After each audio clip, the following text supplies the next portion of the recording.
देश की समस्याएं या पूरे पृथ्वी की समस्याएं से सभी व्यक्ति वाकिफ़ है किताबों में पढ़कर नहीं, या अखबारों में पढ़कर नहीं, या टीवी पर देखकर ही नहीं, बल्कि उससे पीड़ित होकर के वाकिफ़ है। वो समस्याएं झेल रहे हैं। बहुत तरह की समस्याएं हैं।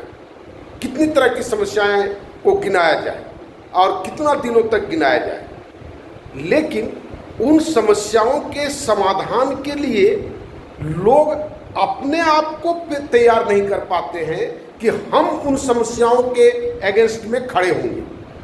खड़े होने के लिए सबसे पहले मानसिक तैयारी और तब उसकी फिजिकल तैयारी, और ये कर नहीं पाते, ये निर्णय नहीं ले पाते हैं। इससे बढ़कर और कोई आश्चर्यजनक बात नहीं है। एक दहेज शादी करने के लिए लड़का और लड़की दोनों को एक दूसरे की आवश्यकता है, और तब दहेज के लिए या शादी करने के लिए बेटी का बाप कितना परेशान होता है, कितना इंसल्ट होता है। ये कोई सुनी सुनाई बात नहीं है, ये भोगा हुआ बात है। सब कोई एक दूसरे को इंसल्ट करता है, लेकिन उसके समाधान के लिए लोग कभी सोचता नहीं है। बोलता जरूर है, मुंह से बोलता है, दिमाग से नहीं सोचता है, और न उस पर स्टेप उठाने की बात करता है। भ्रष्टाचार की बात, कितना बार कल भी ये बात हम कह रहे थे कि भ्रष्टाचार अयोग्य व्यक्तियों का एक साधन है। हाई लेवल का स्तर का जीवन जीने का एक अयोग्य व्यक्तियों का एक माध्यम है, एक साधन है, और इस सिस्टम ने वो मुहैया कराया है। तो क्या सोचते कि ऐसी स्थिति में भ्रष्टाचार खत्म हो जाएगा? कभी नहीं होगा, क्योंकि अयोग्य व्यक्तियों की भरमार है, संख्या भरमार है। कभी व्यक्तियों को योग्य बनाने का ये पूरे समाज ने कभी चेष्टा ही नहीं किया। 2-4 आदमी, 10 आदमी अगर, और वो भी योग्य बनाने का मतलब क्या, लोग चेष्टा करता है कि किसी तरह से नौकरी मिल जाएगी तो हमारा योग्य हो जाएगा, डॉक्टर बन जाएगा तो योग्य हो जाएगा, IAS कंप्लीट कर जाएगा तो योग्य हो जाएगा। लेकिन मनुष्य बन करके वो चीज़ अचीव करे, ये प्रयास आज तक समाज में नहीं हुआ। हमने वेद लिखा, वेद पढ़ा, वेद पढ़ाया, धर्म किया, अनुसार आचरण करने के लिए लोगों को विवश किया। केवल एक ही धर्म की बात नहीं है, पूरे पृथ्वी में धर्मों की जो संकल्पना है, वो टैग वाले धर्म का एक मौलिक धर्म तो है ही, वो टैग वाले धर्मों के सब में यही प्रयास था। और उस प्रयास के तहत वो कितना विकृत रूप होकर के आज प्रकट हुआ है, उसको आप देखें। कभी समय था जब लोगों को दिखाई नहीं पड़ता था, कभी दिखाई नहीं पड़ता था कि वहाँ पर क्या हो रहा है। यहाँ तो हर क्षण आप टीवी खोलिए, मोबाइल खोलिए, आपको विकृति चारों तरफ से एकदम बरसता हुआ दिखाई पड़ेगा, बरस रहा है, और लोग उसी के बीच में कैसे जी रहा है, हमको आश्चर्य लगता है।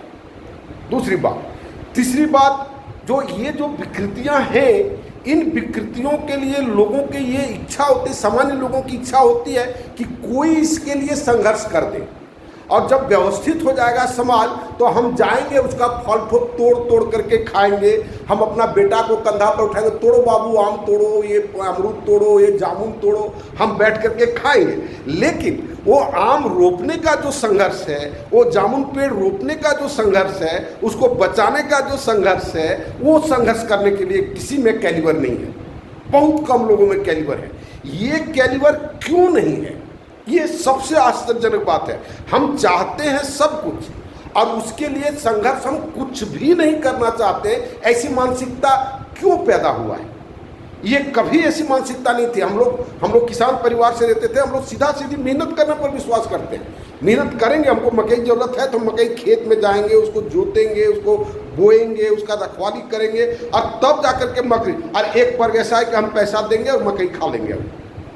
तो खाइए, क्या स्थिति है सो देखिए आप। सब लोग देख रहे हैं। वो जो मानते हैं कि नीट में जितने लोग मरे, आज हल्ला कर रहे हैं, नीट में जो तैयारी करने वाले होंगे वो सामान्य स्तर के परिवार का नहीं है। एक व्यक्ति वीडियो में दिखा रहा था कि हम कोई गरीब आदमी नहीं है, हमारा 2 बेटा था, लेकिन हमारा बेटा सुसाइड कर लिया और अब दूसरा को हम बचाने के प्रयास में हैं। तो बापू कहे समाज जब खत्म हो रहा था उसमें आप कहाँ खड़े थे, आज भी कहाँ हैं आप?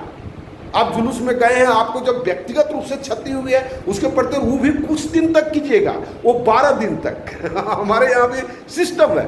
जो कितनों प्रिय से प्रिय आदमी होता है वो 12 दिन तक उसका काम किया, इसके 12 दिन के बाद वो भुला दिया जाता है, भुला जाता है। बहुत कम आदमी ऐसा होता है जो कोई बहुत अप्रिय घटना के बाद उसका जीवन पूर्णतः अव्यवस्थित हो जाता है। बहुत कम आदमी ऐसा हुआ है नहीं हुआ है सो बात नहीं है। तो किसी का बेटा मर गया, बेटा विक्षिप्त हो गया पूरा जीवन भर, तो वो जो दर्द है उसको उस स्तर पर कितने आदमी के पास महसूस होता है। अगर वो महसूस करने की वो क्षमता अगर उस लेवल में होती तो आज से खत्म हो सकता है, सारी अव्यवस्था आज से खत्म हो सकता है।